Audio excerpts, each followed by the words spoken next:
In this Canva tutorial, I'm going to show you how to lock elements here in Canva. So let's say you have a part of your design set, like this border, for instance. So we have this image border. This is actually the background if we double click on it, and it has a few cropping options. So if we click on this and we do not want to accidentally click on it again, what we can do is come up here to the lock background option. That's going to lock that into place. Now you can do this with any element. So for instance, if I like where this hello is, never want to accidentally move it or edit it, I can go up here to lock. And you're essentially locking the position. You can still double click on it and change it to, whatever you want to say.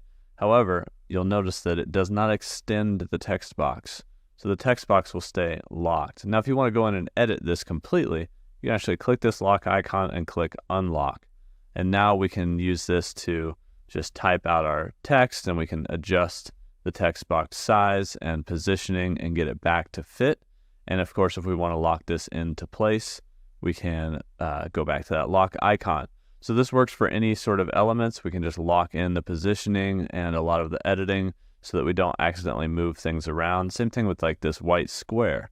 Like if we don't want this square to be able to be moved accidentally, we can lock it, and now we can just click and drag and select multiple elements and move things around. So that's how you can lock elements here in Canva.